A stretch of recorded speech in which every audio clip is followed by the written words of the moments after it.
इस कार्यक्रम के पुण्यार्चक हैं श्री नरेश सुखबीर सिंह जी जैन विसर, धर्मपत्नी किरण नरेश जैन, पुत्र व पुत्रवधू मानव नरेश जैन, अनुराधा मानव जैन, पुत्र मोहित नरेश जैन, पौत्र विहान मानव जैन, आहान मानव जैन, साबरमती अहमदाबाद 5, विसर detergents private limited Ahmedabad, Dhod Sikar प्रवासी इम्फाल बैंगलोर कलकत्ता निवासी, पिताजी स्वर्गीय श्री मिश्री लाल जी काला एवं माता श्री स्वर्गीय फूल देवी जैन की पुण्य स्मृति में कोरोना वैश्विक महामारी के शीघ्र निवारणार्थ पुण्यार्चक महेश कुमार काला एवं धर्मपत्नी श्रीमती मंजू देवी जैन, पुत्र अंकित, पुत्रवधू कृतिका, पौत्र आरव एवं अद्विक आदि काला, पुत्री एवं दामाद श्रीमती मिकिता अंकित जी गंगवाल, कुमारी वान्या अर्थव Gangwal Ranchi, firm variety traders complex Imphal Calcutta Bengaluru, Shrimati Suman Jain, Shri Mahendra Kumar Jain Kala, सब परिवार कोची केरल।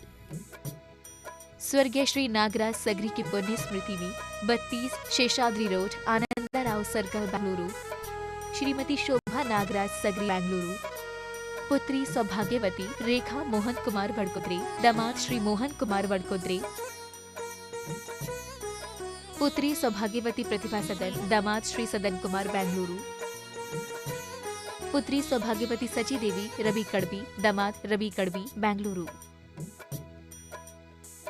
श्रीमती सरोज, श्री सुनील, आशिका, प्रतीक जैन, अंकित एवं Khushboo Pataudi, firm Saroj roofing private limited Cochin, Shri Chhavi Kumar Sethi, Shrimati Kavita Devi Sethi, Sheel Chand Chhavi Kumar Sethi, firm Amar roller flour mill, Dimapur Nagaland.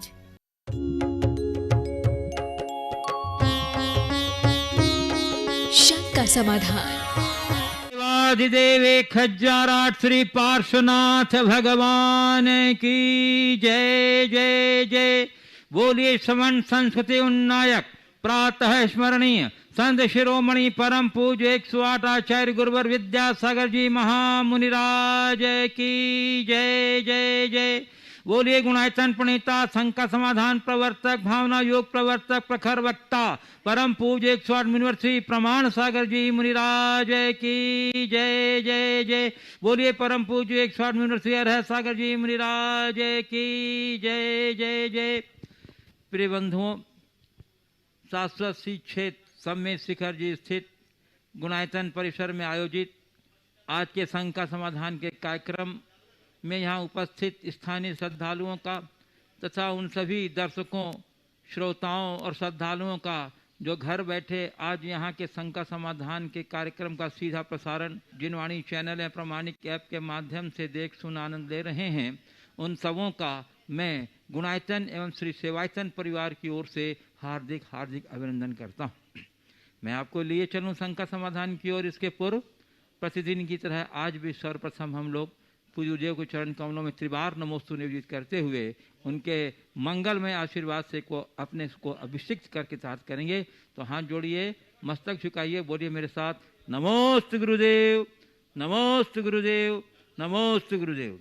प्रिय बंधुओं, जैसा कि आप लोग को विदित ही है, यहाँ गुणायतन का काम निर्माण कार्य तीव्र गति से चल रहा है।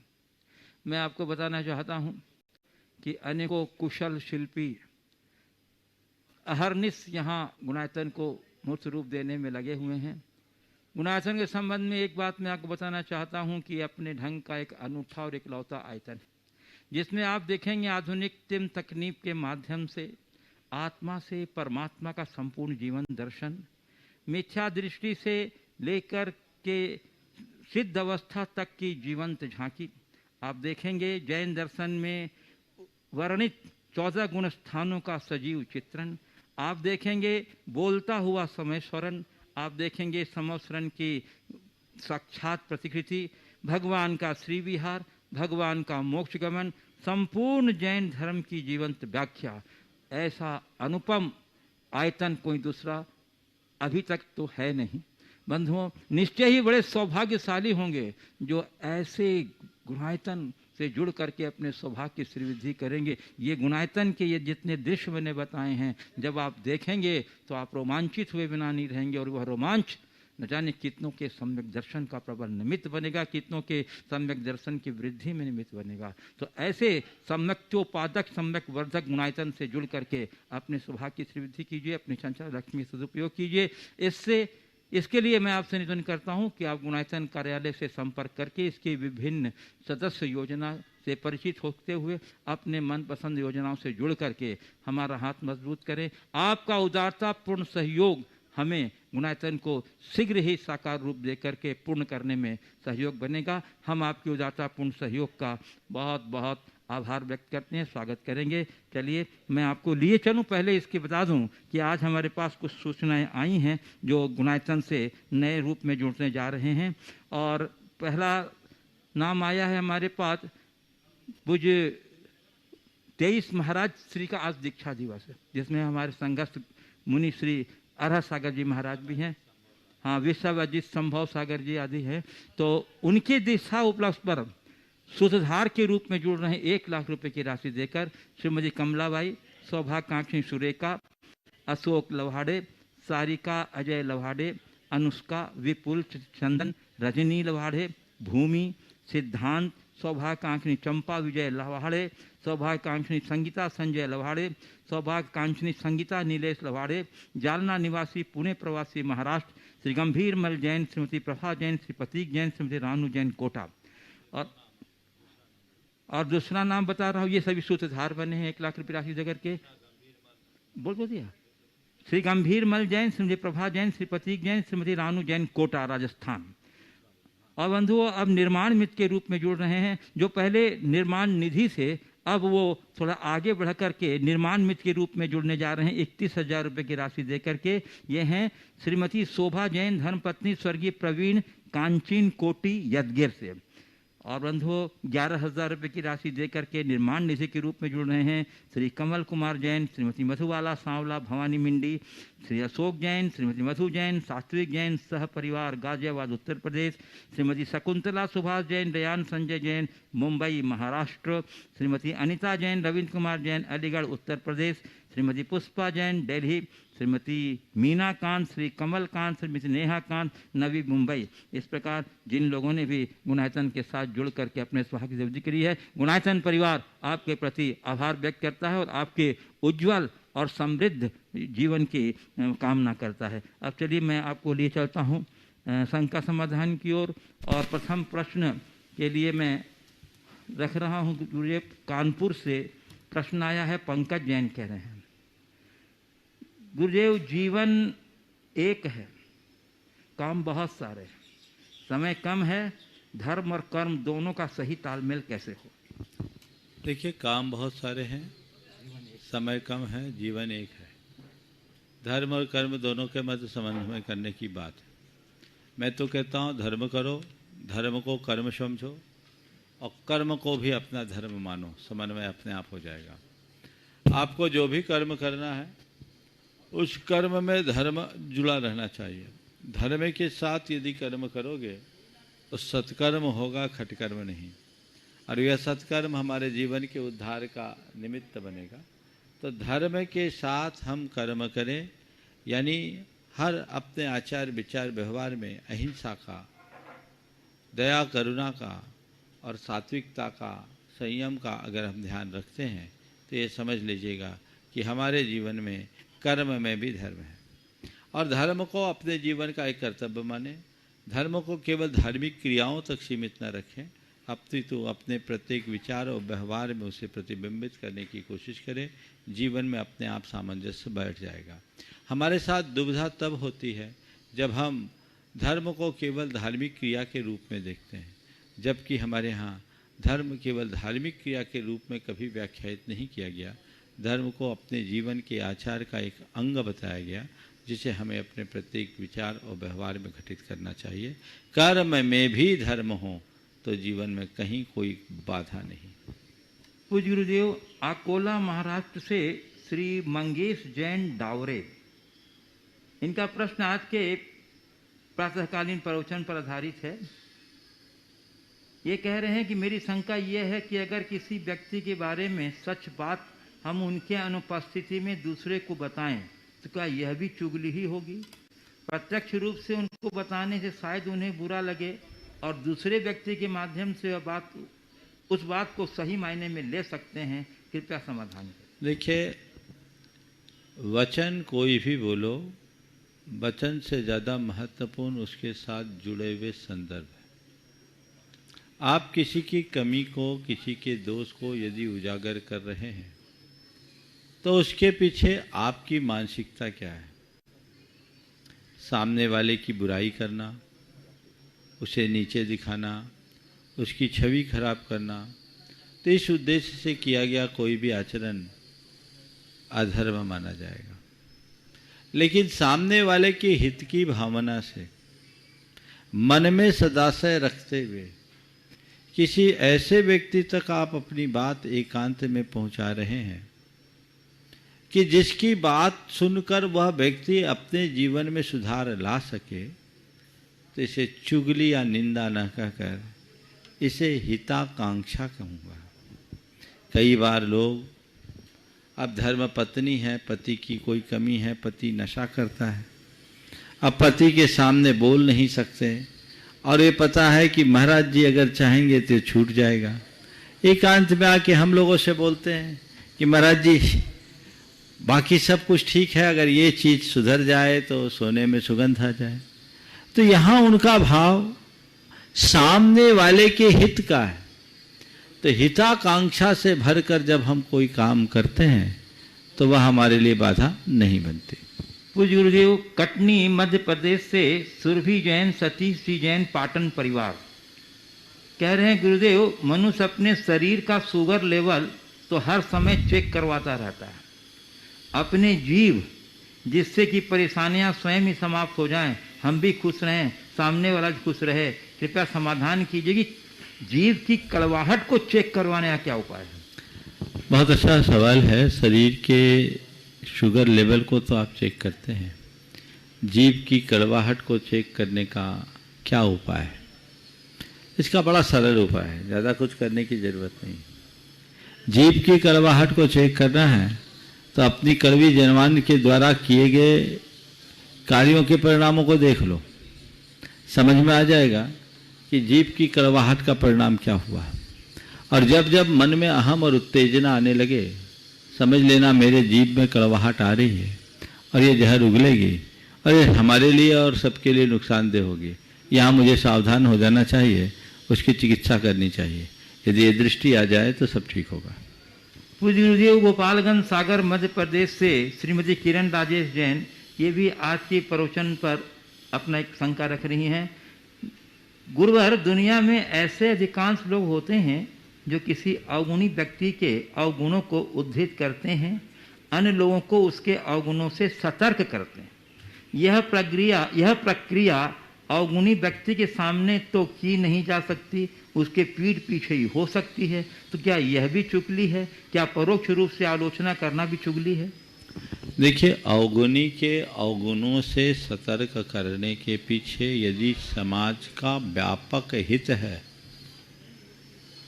तो मैं इसे गलत नहीं कहूँगा, लेकिन व्यक्ति विशेष के प्रति द्वेषवश उसके अवगुणों से लोगों को सतर्क करना ताकि उसकी छवि खराब हो, लोग उसका अनुगमन न करें, ये बात ठीक नहीं है।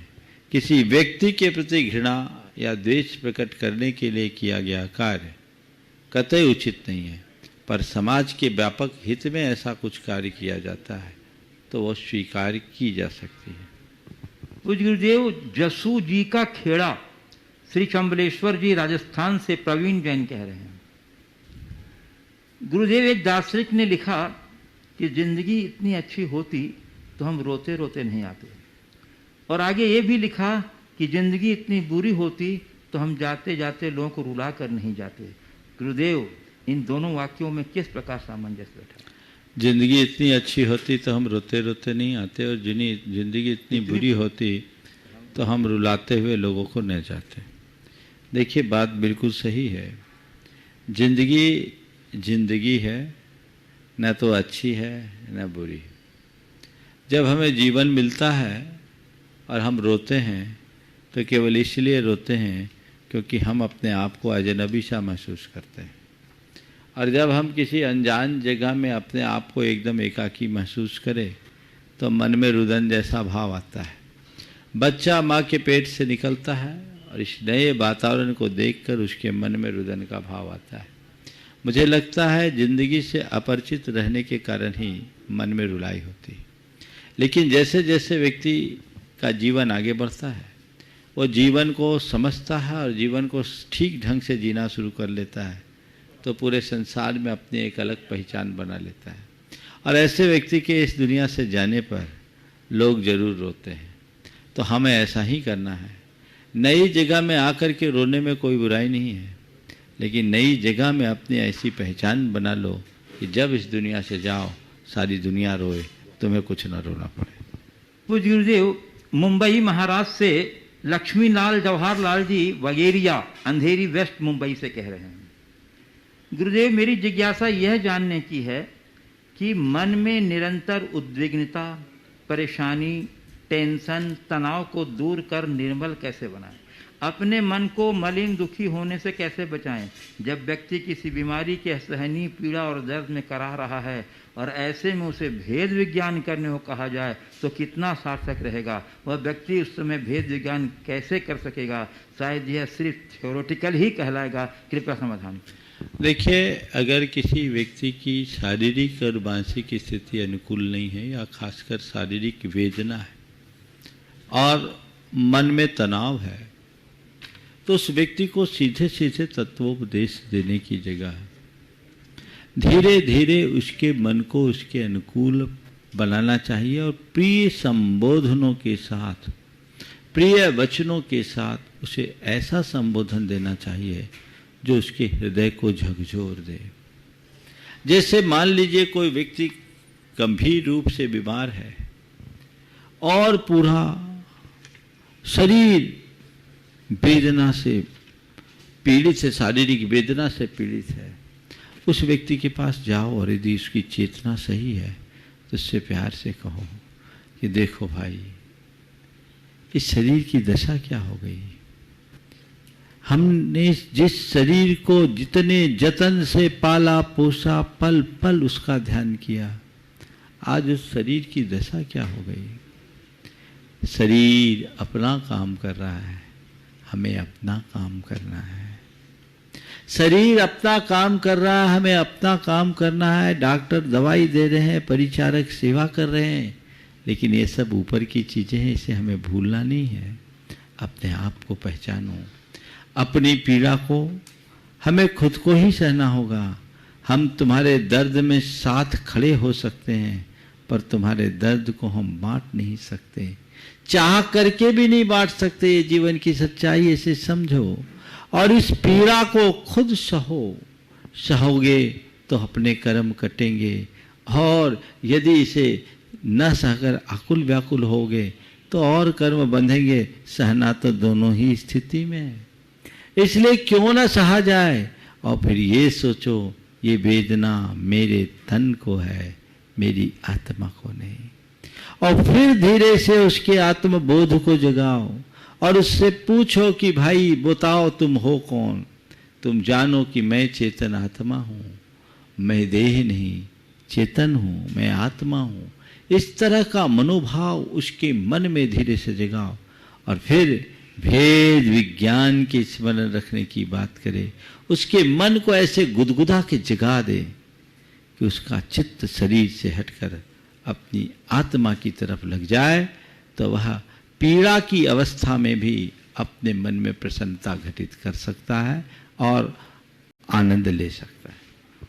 पूज्य गुरुदेव, भिंड निवासी दिल्ली प्रवासी डॉक्टर महावीर जैन नमोस्तु पूर्वक कह रहे हैं, गुरुदेव आजकल यह धारणा मन में आ रही है कि अच्छे व्यक्तियों की संसार में कम और परलोक में ज़्यादा जरूरत है। इन दिनों अच्छे व्यक्तियों की मौतें होना, वे सभी व्यक्तियों जो समर्पित धर्मानुरागी हैं, क्या उन्होंने कम समय में ही परलोक सीट बुक कर दी है? गुरुदेव इस धारणा पर संदेश और मार्गदर्शन प्रदान करें। देखिए, ये बात बिल्कुल सही है। जब अपने बीच से ऐसे लोगों का जाना होता है तब इस तरह के सवाल उठकर खड़े होते हैं।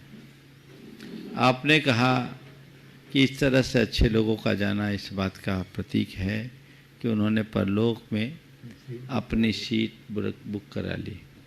मैं तो ये कहता हूँ जिसके जीवन में अच्छाई है उनके लिए तो स्थान पूरी तरह आरक्षित है, उसमें कोई संशय नहीं।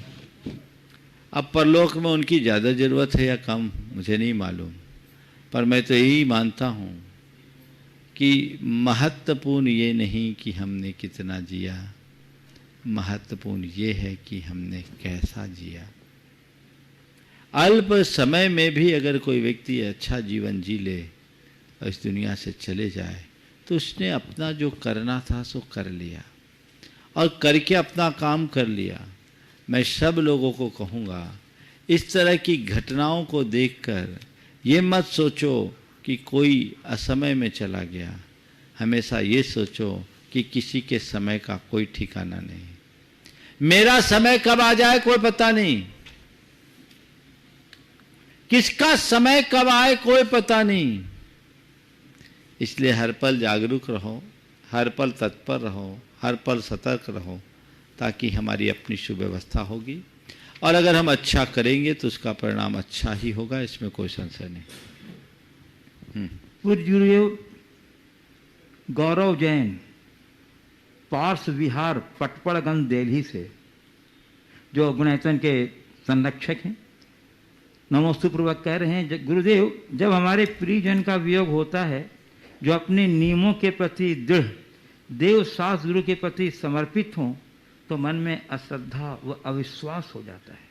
ऐसे में अपने मन को कैसे समझाएं गुरुदेव, कृपा समाधान करें। देखिए, प्रियजन का वियोग और उस विषम स्थिति में भी वो अपने नियमों के प्रति दृढ़ और देव शास्त्र गुरु के प्रति समर्पित दिखे तो उसमें अश्रद्धा जगाने की जगह अपनी श्रद्धा को और बलवान बनाना चाहिए। एक बात गांठ में बांध कर रखिए कि कोई कितना भी बड़ा धर्मात्मा क्यों ना हो,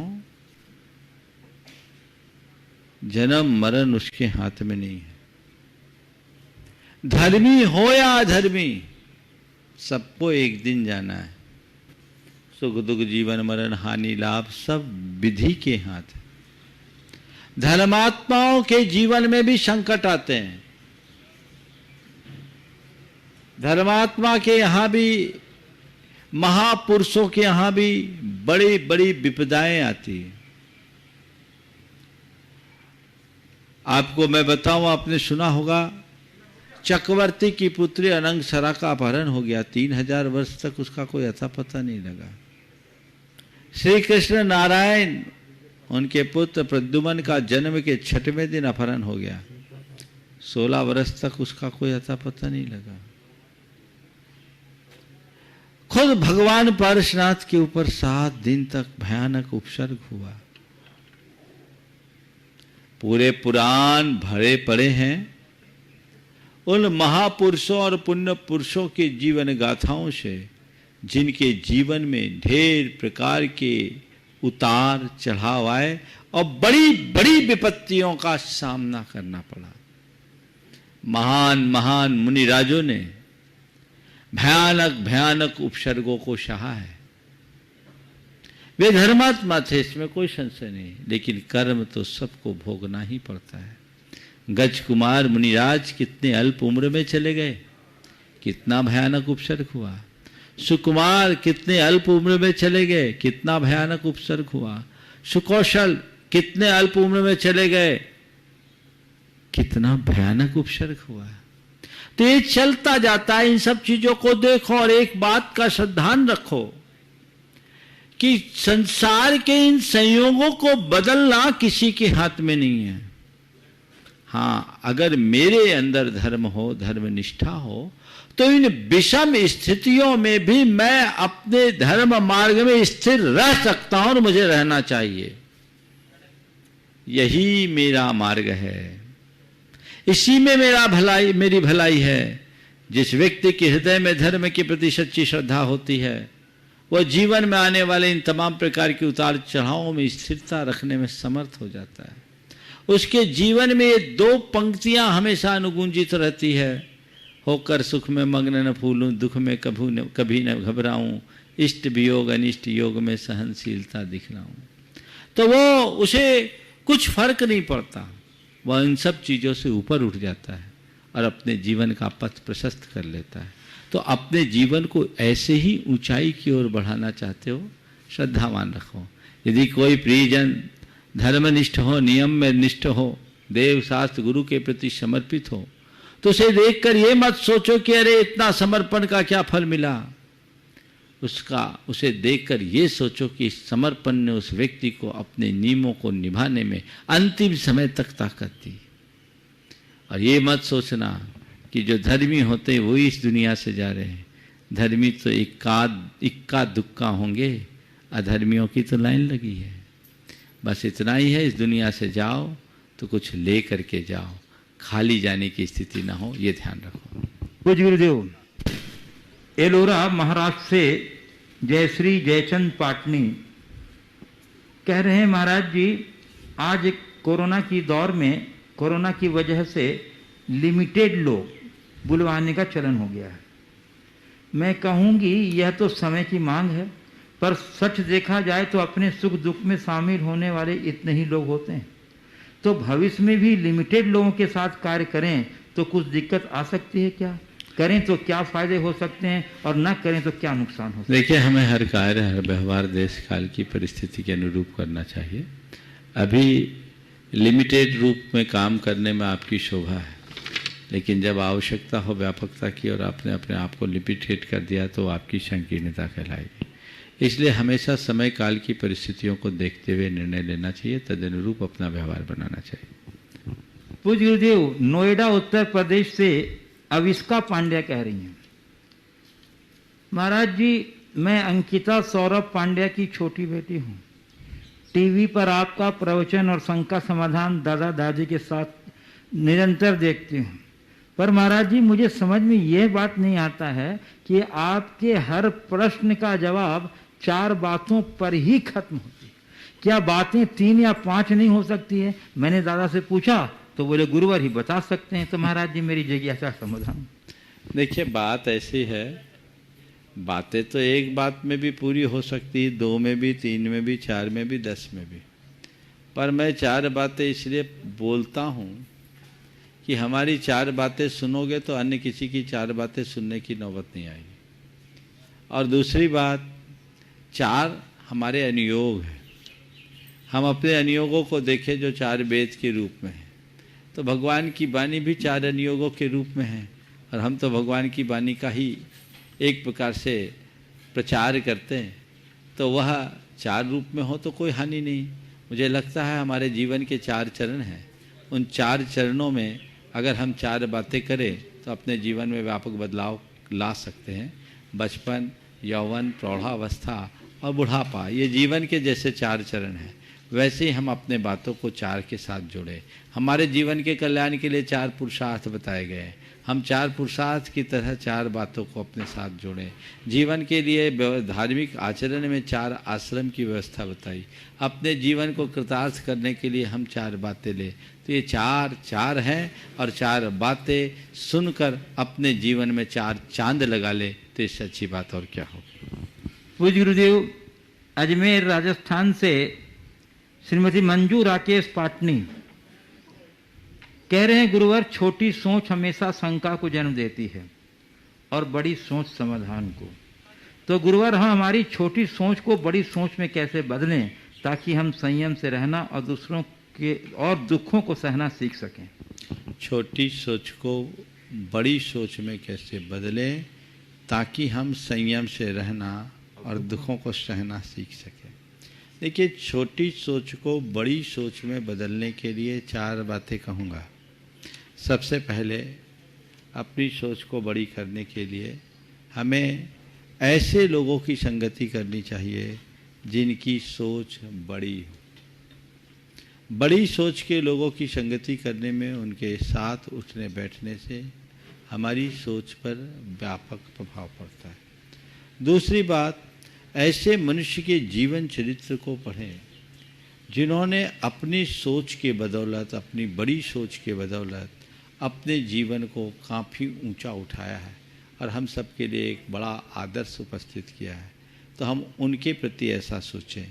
तीसरी बात, हमेशा ऐसे लोगों से बच के रहें जो नकारात्मक सोच के रखते हैं, जिनकी सोच थोड़े घटिया स्तर की होती है, जिनकी विचारधारा अत्यंत क्षुद्र, संकीर्ण और स्वार्थी होती है। ऐसे लोगों से हम अपने आप को सुरक्षित रूप से दूर करें। और चौथी बात, अपनी सोच को बड़ी बनाना है, नियमित भावना योग करें, आपकी सोच बड़ी होगी। मुझे सकारात्मक सोचना है, मुझे सहज रहना है, मुझे व्यापक दृष्टिकोण रखना है। यदि ये बातें आपकी सोच में आ जाए तो जीवन में बहुत बड़ा बदलाव घटित हो सकता है। पूज्य गुरुदेव, पार्ले पॉइंट सूरत गुजरात से श्री अशोक कुमार गांधी कह रहे हैं, कहा जाता है कि जिस घर में सही समय पे घर के बड़ीलों की सलाह नहीं ली जाती है, वहाँ बाद में वकीलों की सलाह लेनी पड़ती है। बहुत सुंदर। हाँ महाराज जी, घर के बड़ीलों की सलाह का महत्व बताने की कृपा कीजिए। देखिए, बुंदेलखंड में कहावत है, जो न माने सयानों की सीख, ले खपरिया मांगे भीख। बड़ों की सलाह बड़ी उपयोगी होती है और हमें भूल करके भी उसकी कभी उपेक्षा नहीं करनी चाहिए। उनकी हर सलाह, उनकी हर सीख हमारे जीवन के लिए बहुत काम में आती है, क्योंकि वे अनुभव के दौर से गुजरे हुए होते हैं। हमें उनके अनुभवों का लाभ उठाना चाहिए। तो जो व्यक्ति बिल्कुल यथार्थ का है, जो बड़ीलों की सीख नहीं मानते, उनको वकीलों के पीछे जाना पड़ता है। इसलिए हम बड़ों की सलाह माने, उन्हें महत्व दे, बड़ों को बड़ा माने और उसी अनुरूप अपने जीवन को आगे बढ़ाएं, ताकि हम अपने जीवन को खूबसूरत बना सकें। पूज्य गुरुदेव, रीठी कटनी मध्य प्रदेश से कुमारी मयूरी जैन कह रही हैं, महाराज जी, मेरी जिज्ञासा यह है कि थकान शारीरिक प्रक्रिया है या मानसिक? महाराज जी, थकान जितनी काम के वजह से नहीं होती, उतनी निराशा, चिंता, भय और संतोष के वजह से क्यों होती है? थकान हमारे जीवन में नहीं आए, इसके लिए क्या करना चाहिए? बात बिल्कुल ठीक है। थकान शारीरिक है या मानसिक? मेरे देखिए, शारीरिक थकान से ज़्यादा मानसिक थकान है। मनुष्य तन से कम मन से ज़्यादा थकता है। अगर मन में हताशा, निराशा हो तो मनुष्य अपने आप को बड़ा टूटा टूटा सा, शक्तिहीन सा बन जाता है। और यदि मन में उत्साह है तो थका हुआ व्यक्ति भी बहुत कुछ कर लेता है। आप देखिए, समेत शिखर की जब वंदना करते हैं तो वंदना करते समय भी इतना उत्साह बना रहता है, आपके मन में थकान का अनुभव नहीं होता। क्यों नहीं होता? आप थकते क्यों नहीं हो? इतनी ऊंची पहाड़ी पर चढ़ना है, आम दिनों में आप ऐसा नहीं कर सकते, लेकिन उस दिन ऐसा आप करने के लिए कैसे उत्साहित हो जाते हैं? क्योंकि आपके मन में श्रद्धा है, भावना है, आप उत्साह के साथ वैसा करने के लिए तत्पर होते हैं, तो आपके मन में थकान नहीं होती, उत्साह बना रहता, आप चलते रहते। और पहले ही से मन थक जाए, अरे मेरे तो बस का नहीं है, ऐसे व्यक्ति पस्त हो जाते हैं। तो ये जो कहावत है, मन के हारे हार है, मन के जीते जीत, ये बहुत यथार्थ है। तो हमें हमेशा अपने मन को मजबूत बनाए रखना चाहिए। तन थके थकने दो, मन को मत थकने दो। और तन की थकान तो घंटे 2 घंटे के विश्राम से पूरी हो जाती है, मन की थकान तो मनुष्य को तोड़ डालती है, उसे दूर करना बहुत कठिन हो जाता है। इसलिए सब कुछ करो, मन को कभी थकने मत दो। पूज्य गुरुदेव, हजारीबाग झारखंड से श्री स्वरूप चंद जैन कह रहे हैं, महाराज जी, पंडित जुगल किशोर जी मुख्तार द्वारा रचित मेरी भावना की ये पंक्तियां कि दुर्जन क्रूर कुमार्ग रतों पर क्षोभ नहीं मुझको आवे, साम्य भाव रखूं मैं उन पर ऐसी परिणति हो जावे। महाराज श्री, क्या ऐसे उपरोक्त लोगों के प्रति किसी भी मानव का साम्य भाव रखना संभव है? यदि है तो कैसे? क्यों नहीं? दुर्जन क्रूर कुमार्ग रतों पर क्षोभ नहीं मुझको आए। जिन लोगों की प्रवृत्ति उल्टी है, जिनका स्वभाव वैसा है, जिनका चाल चलन ही वैसा है, उनसे मैं क्यों उलझूं? जैसे सड़क पर चलने वाले पागल के प्रति हम माध्यस्थ रहते हैं, ये सोच कर कि ये तो पागल है, इसी तरह ऐसे लोगों के प्रति भी हम माध्यस्थ रह सकते हैं कि भाई ये व्यक्ति की बुद्धि अलग है, इसी की अभिरुचि अलग है, इसका दृष्टिकोण अलग है, इनके साथ में क्यों उलझूं? और हमसे उलझना ही नहीं चाहिए। हमारे यहाँ बात कही गई है, माध्यस्थ भावम विपरीत वृत्तों, विपरीत वृत्ति के व्यक्तियों के प्रति माध्यस्थता का भाव रखना चाहिए और हमें ऐसा बनाकर रखना चाहिए, उनके प्रति तटस्थ रहो। हमें न कुछ लेना है न देना। पूज्य गुरुदेव, न्यू दिल्ली से सिद्धांत जैन कह रहे हैं, गुरुदेव, मैं पूछना चाहता हूँ कि कई बार हमें ऐसी परिस्थिति से गुजरना पड़ता है जब हमसे बड़े हमारी बात को नकारते रहते हैं, भले ही हमारा विकल्प सही हो, वो अपनी गलती नहीं मानना चाहते, हमें ही दुत्कार देते हैं, उम्र या पद या तजुर्बे में छोटा करार करके। ऐसे में क्या हमें चुप रहना चाहिए या अपना पक्ष लेना चाहिए, और कैसे हम उन्हें समझाएं कि कम तजुर्बेकार हमेशा गलत ही होते हैं, नहीं होते? देखिए, बात बिल्कुल सही है। कई बार ऐसा होता है कि बड़े अपने से छोटों के सही बात को भी नकार देते हैं।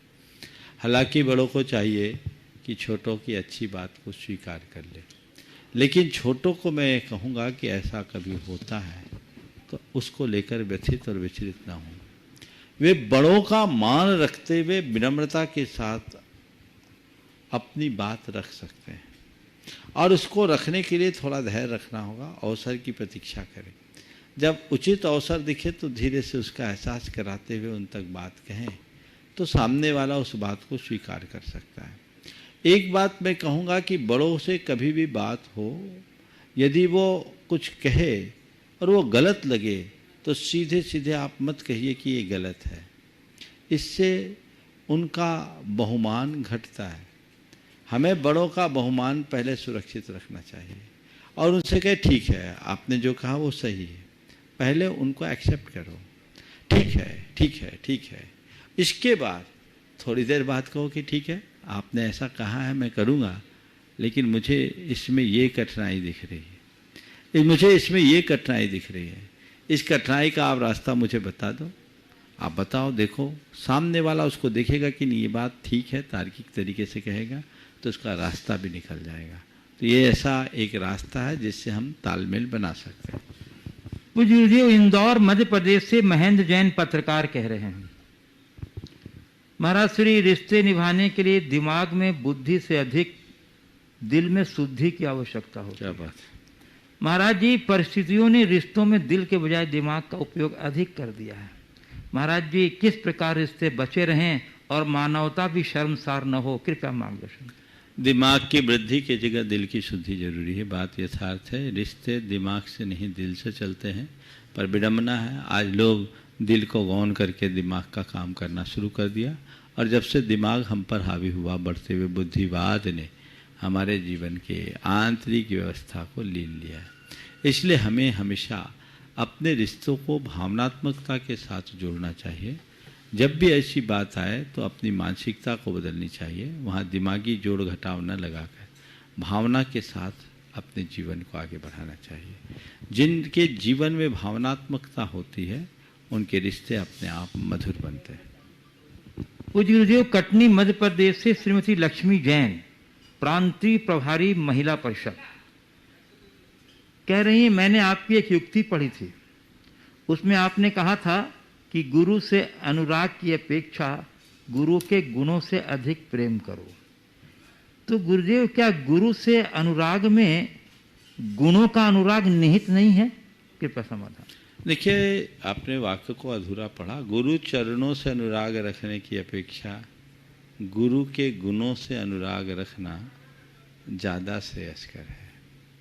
बहुत सारे लोग हैं जो चरणानुरागी तो रहते हैं, आगे पीछे घूमते हैं, खूब जय जयकार करते हैं, लेकिन अपने भीतर जो चाहिए वो सब नहीं रहता, वो रहते वैसे ही।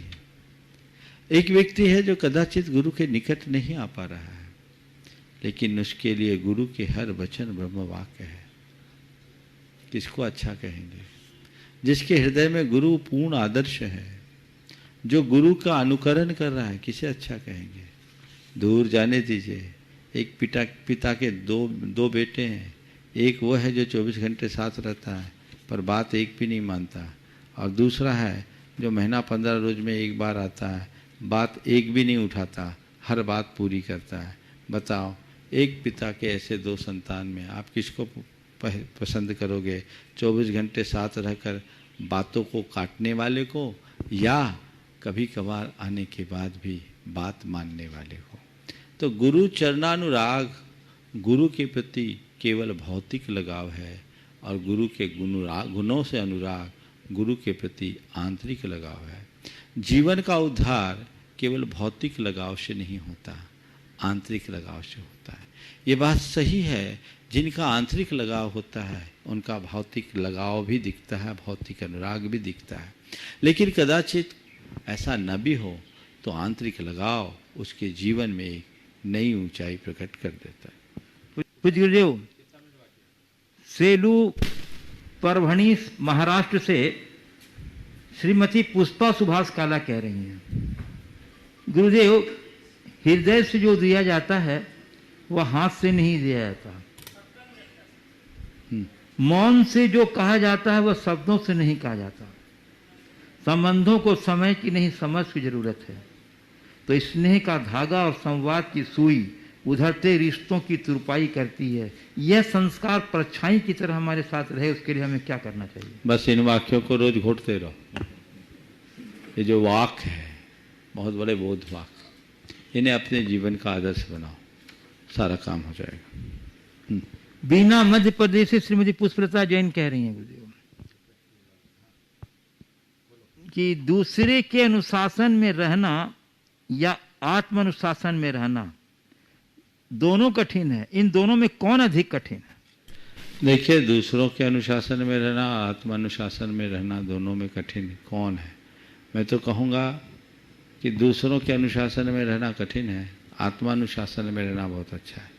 पर के नियंत्रण में चलने में पराधीनता है और निज के नियंत्रण में आनंद है।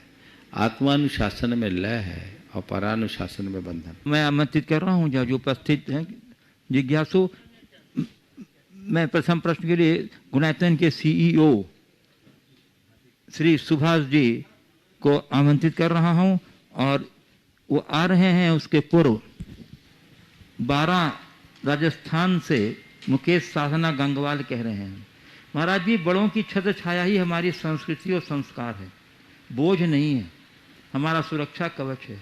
तो महाराज जी सुरक्षा कवच को संभाल कर रखने के लिए हमारा क्या नैतिक कर्तव्य है, कृपया संभाल। देखिए, बड़ों की छत्र छाया हमारे लिए बोझ नहीं, सुरक्षा कवच है। इस सुरक्षा कवच को संभाल कर रखने के लिए हमारा क्या नैतिक कर्तव्य है? बड़ों के गुणों का हमेशा स्मरण करो, उनका चिंतन करो, बड़ों के प्रति अपना अनुराग बना के रखो।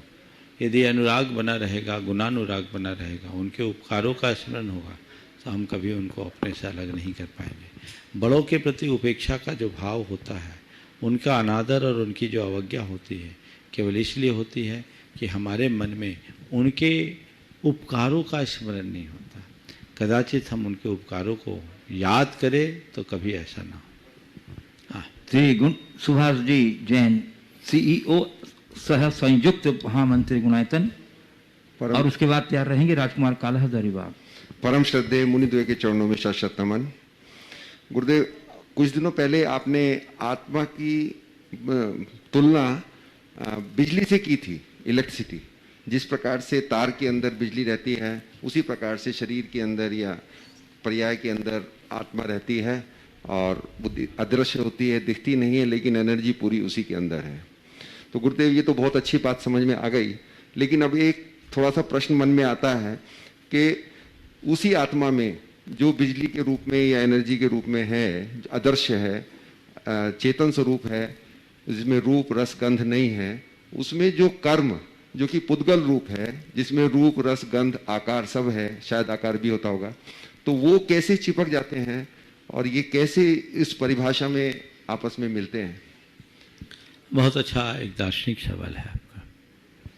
देखिए, ये बात सच है कि आत्मा अमूर्त है, उसमें रूप रस गंध स्पर्श कुछ नहीं, और कर्म पुद्गल मूर्त है, उसमें रूप रस गंध स्पर्श सब है।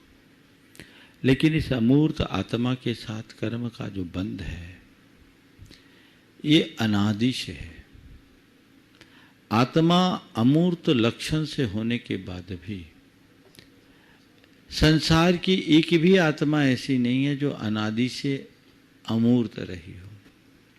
हर आत्मा का कर्मों के साथ अनादि से संबंध बना रहा है, और कर्मों के साथ संबंध होने के कारण संसारी आत्मा को कर्म संयुक्त माना जाता है, उसे मूर्त भी माना जाता है।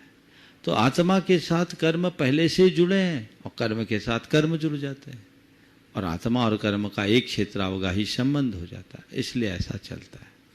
जैसे दूध है और घी है, घी कहाँ मिलता है? दूध में ही मिलता है ना। पर दूध में घी को किसी ने मिलाया? स्वाभाविक रूप से घी जब भी मिलेगा दूध के साथ ही मिलेगा। एक बार दूध से घी को पृथक कर लिया जाए तो फिर घी दूध में नहीं मिलता।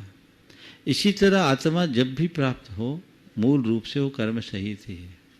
एक बार साधना के बल पर जब हम कर्म को पृथक कर लेते हैं तो आत्मा की शुद्धता प्रकट होती है। नमोस्तु गुरुदेव, नमोस्तु। मैं सभी दर्शकों का बहुत बहुत स्वागत करता हूँ। सादर जय जिनेन्द्र।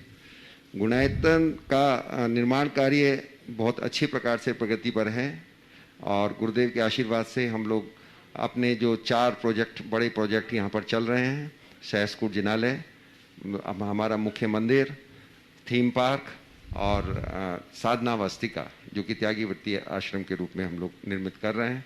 तो उसमें हम लोग काफ़ी निर्माण कार्य अच्छी गति से चला रहे हैं। इसमें हम लोगों को आपका निरंतर सहयोग मिल रहा है, इसके लिए हम आपके बहुत बहुत आभारी हैं।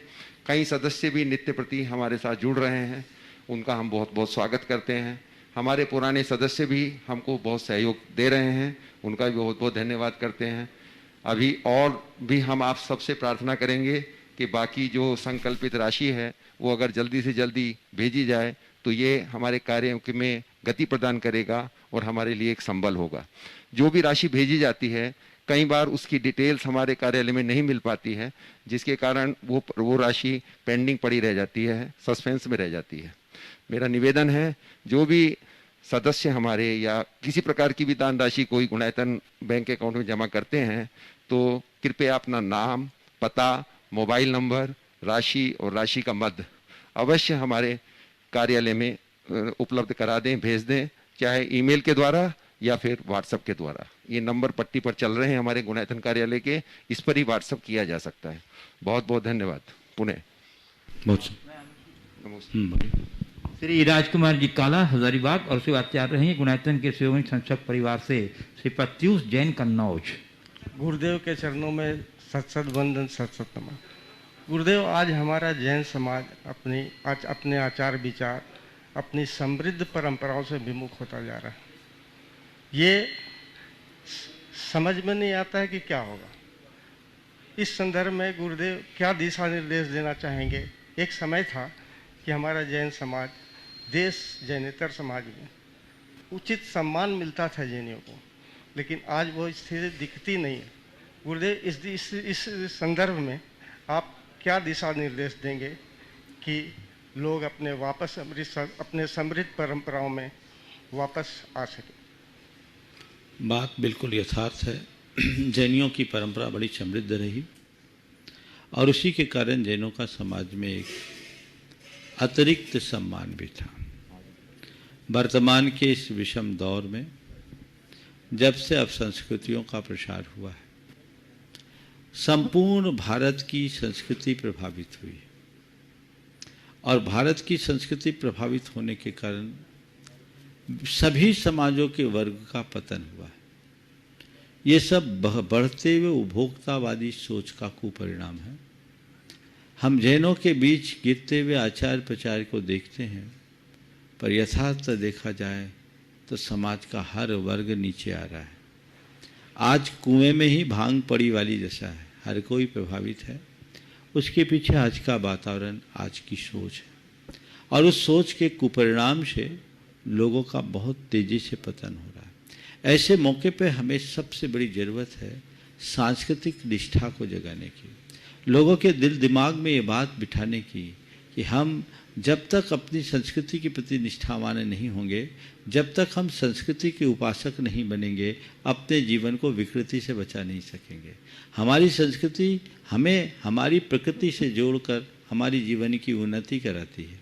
ये समझ लोगों को जगानी होगी और उनके भीतर में ये श्रद्धा जमानी होगी कि मुझे मेरी संस्कृति के बाहर नहीं जाना, मुझे मर्यादा विरुद्ध कुछ नहीं करना, मुझे धर्म विरुद्ध कुछ नहीं करना। ये बात जब मनुष्य के मन में आएगी तभी उन चीज़ों से बच सकेंगे। आज के इस विषम दौर में भी बहुत सारे ऐसे लोग हैं जो अपने आचार विचार में पूरी तरह से दृढ़ रहते हैं और आज पूरी मानव समाज के लिए वे एक उच्च आदर्श के रूप में बने हुए होते हैं। तो हम ऐसे लोगों से बहुत कुछ प्रेरणा ले सकते हैं। तो हम अपनी निष्ठा को जागृत करें। आज ज़रूरत है हम अपनी पहचान को बना के रखें। जैसे लोग अपने फर्म की गुडविल को कभी ख़राब नहीं करना चाहते, वैसे हमें चाहिए कि हम अपने धर्म की गुडविल को भी कभी ख़राब न करें, उसके प्रति निष्ठावान हों और वह गुडविल हमारे आचरण से, हमारे व्यवहार से ही बनेगी। इसलिए इसके प्रति हमें दृढ़ता दिखानी ही चाहिए। प्रत्युष जैन कन्नौज और उसके बाद तैयार रहेंगी बाल ब्रह्मचारिणी बहन अनिता दीदी कटनी।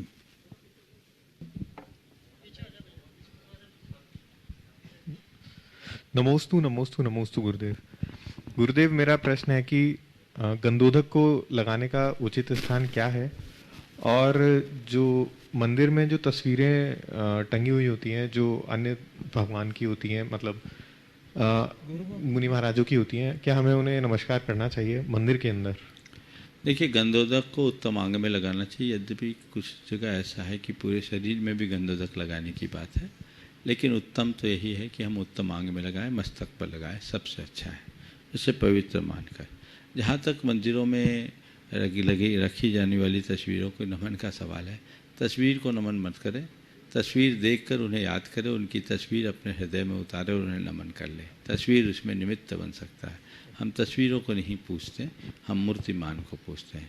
तस्वीर देखो, आंखें बंद करो, अपने हृदय में उनकी छवि उभारो और भाव से वंदना कर लो, जीवन आनंद से भर जाएगा। बाल ब्रह्मचारिणी बहन अनिता दीदी कटनी। दय मुनिराजों के चरणों में बारंबार बारंबार नमन नमन नमन। महर्षि, 2 प्रश्न हैं आज। एक तो ये है, हस्तिपाल राजा का जो आता है, उनके सभा में निषदिकाएँ बताई हैं, सिद्ध निषदिकाएँ, उनका थोड़ा सा विस्तार से समझना है कि कैसे क्या है वो। और दूसरा ये बहुत आसान है, दूसरे के गुनाहों को उजागर कर देना, उससे कहीं ज़्यादा आसान है अपने गुनाहों पर पर्दा डाल देना, और उससे कहीं ज़्यादा आसान होता है ये कह देना कि ज़माना बहुत ख़राब है। अब इसमें ये जो सारी चीज़ें हैं ये कह तो जाते हैं, लेकिन इस अगर कहें ज़माना ख़राब है तो इस ज़माने में फिर हम कैसे जिए? बहुत अच्छा सवाल। पहले मैं आपके दूसरे सवाल का उत्तर देता हूँ। बहुत आसान है दूसरों के गुनाहों को उजागर कर देना, बहुत आसान है उससे भी आसान है अपने गुनाहों पर पर्दा डाल देना, और फिर उससे भी आसान है ये कहना कि ज़माना ख़राब है। और यदि ज़माना ख़राब है तो इन सब के प्रति हम अपना क्या दृष्टिकोण रखें? देखिए, ज़माना कभी ख़राब नहीं होता। एक राजा के पास ये सवाल उठा, राजा ने पूछा, लोग कहते हैं ज़माना ख़राब है, ज़माना ख़राब है, सूरज आज से 50 बरस पहले भी पूरब में उगता था, आज भी पूरब में उगता है, पहले भी जो व्यवस्था थी वही आज भी व्यवस्था है, ज़माना ख़राब कैसे हो गया, क्या बदला? तो उसके मंत्री ने कहा कि महाराज, अगर आपकी कृपा हो तो मैं अपने जीवन के एक अनुभव से आपका उत्तर दे सकता हूँ। राजा ने कहा, बोलो। राजा ने बोला, बोलो। बोले, राजन, जब मैं जवान था आज से 30 बरस पहले, मेरे पड़ोस में एक घर था और उनका स्नान घर में एक केवल पर्दा लटका रहता था, दरवाज़ा नहीं था, और वहाँ उस घर की एक युवती स्नान करती थी। कभी धोखे से मेरी नज़र पड़ जाती तो मेरी आंखें नम हो जाती थी। उस समय मैं 30 बरस का था, आज 60 बरस का हो गया हूँ, और आज कभी उधर से गुजरता हूँ तो मेरी नज़रें उधर चले जाती है, कहीं पर्दा खुला तो नहीं है। बस इसी को कहते हैं ज़माना बदल गया। मनुष्य की नीयत बदल गई, मनुष्य की मानसिकता बदल गई, मनुष्य की मनोदशा बदल गई। यही जमाने के परिवर्तन का परिचायक है। और ये बात सही है, दूसरों के गुनाहों को उजागर करना सरल है और अपने गुनाहों पर पर्दा डालना और सरल है। लेकिन ऐसा उनके लिए जिनकी सोच छोटी है, जिनकी सोच बड़ी होती है, जिनका चिंतन बड़ा होता है, जो ऊंची सोच के धनी होते हैं, वे कभी किसी और के गुनाह पर पर्दा नहीं, गुनाह को उजागर नहीं करते। अपने गुनाहों को में सुधार करने की कोशिश करते हैं, अपने गुनाहों पर पर्दा नहीं डालते, जीवन को आगे बढ़ाने की कोशिश करते हैं। तो हमें चाहिए कि हम गुनाहों पर पर्दा डालने की वृत्ति से बचें और औरों के गुनाहों को उजागर करने से बचें, अपितु गुणों को आत्मसात करने की कोशिश करें। जिनकी दृष्टि गुणों को आत्मसात करने की होती है उनके साथ कभी ऐसी स्थिति नहीं होती। तो गुणग्राही दृष्टि हमारी होनी चाहिए। हम लोग रोज बोलते हैं गुण ग्रहण का भाव रहे नित, दृष्टि न दोषों पर जावे। एक अच्छे इंसान की यही पहचान है जो हर किसी के गुण को देखे। हमारी संस्कृति कहती है शत्रुरपि गुणवाच्या, शत्रु में भी गुण देखो। अगर हमारी दृष्टि हो तो कर सकते हैं। एक संत से किसी ने पूछा आपने तमीज किससे सीखी? उनने जवाब दिया बदतमीजों से। सामने वाला हैरान रह गया कि तमीज भी बदतमीजों से कैसे सीख ली आपने? बोला मैंने हमेशा बदतमीजों का व्यवहार देखा और अपने आप को सावधान कर लिया, नतीजा मैंने तमीज सीख ली। ये दृष्टि है। तो हम चाहें तो अपने जीवन में बहुत बड़ा बदलाव घटित कर सकते हैं। आपका दूसरा सवाल जो थोड़ा सैद्धांतिक है, हस्तिपाल राजा की सभा। हस्तिपाल राजा की सभा का संबंध भगवान महावीर से है। भगवान महावीर से हम लोग बोलते उड्डमः त्रिलोय सिद्धाय दनानि नमन स्वामी। सिद्ध निशी आओ 28 पवे संवेदे उज्जंते चंपाए पावाए मझिमाए हत्तीवाल सहाय। तो हस्तिपाल राजा की एक सभा थी और इस विषय में ऐसा कहा जाता है कि भगवान महावीर की अंतिम देशना हस्तिपाल राजा की सभा में हुई। पावापुर में उन्होंने अपना योग निरोध किया। आपके कार्तिक की पूर्णिमा के 2 दिन पहले उन्होंने समोसरण का परित्याग किया। योग निरोध में जाने से पूर्व वो हस्तिपाल राजा की सभा में अपना धर्मोपदेश दिए और वहाँ धर्मोपदेश में किसी के मुक्ति का भी चर्चा है। यद्यपि इसकी विस्तृत चर्चा हमारे दिगंबर परंपरा में नहीं है, लेकिन हस्तिपाल राजा के संदर्भ में एक बार गुरुदेव से बात की थी तो गुरुदेव ने इतनी ही बात कही थी कि हस्तिपाल नाम के राजा की सभा में भगवान महावीर की अंतिम देशना हुई और उस देशना में वहाँ अंतिम देशना होने के कारण वह भी हमारे लिए सिद्ध निशितिका की तरह है और वो हमारे लिए पूज्य है। इस प्रकार आज के इस सत्र को परम पूज्य गुरुदेव के चरणों में नमन अर्पित करते हुए यहीं पर विराम। बोलिए परम पूज्य आचार्य गुरुवर श्री विद्यासागर जी महाराज। बोलिए परम पूज्य 108 मुनिवर श्री प्रमाण सागर जी महाराज की जय। मुनिवर श्री अरह सागर जी महाराज की जय।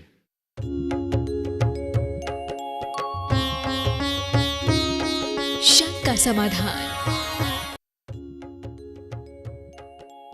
इस कार्यक्रम के पुण्यार्चक थे श्री नरेश सुखबीर सिंह जी जैन विसर, धर्मपत्नी किरण नरेश जैन, पुत्र व पुत्रवधू मानव नरेश जैन, अनुराधा मानव जैन, पुत्र मोहित नरेश जैन, पौत्र विहान मानव जैन, आहान मानव जैन, साबरमती अहमदाबाद 5, विसत detergents private limited Ahmedabad, Dhod Sikar प्रवासी इम्फाल बैंगलोर कलकत्ता निवासी, पिताजी स्वर्गीय श्री मिश्री लाल जी काला एवं माता श्री स्वर्गीय फूल देवी जैन की पुण्य स्मृति में कोरोना वैश्विक महामारी के शीघ्र निवारणार्थ पुण्यार्चक महेश कुमार काला एवं धर्मपत्नी श्रीमती मंजू देवी जैन, पुत्र अंकित, पुत्रवधू कृतिका, पौत्र आरव एवं अद्विक आदि काला, पुत्री एवं दामाद श्रीमती मिकिता अंकित जी गंगवाल, कुमारी वान्या अर्थव Gangwal Ranchi, firm variety traders complex Imphal Calcutta Bengaluru, Shrimati Suman Jain, Shri Mahendra Kumar Jain Kala, सब परिवार कोची केरल।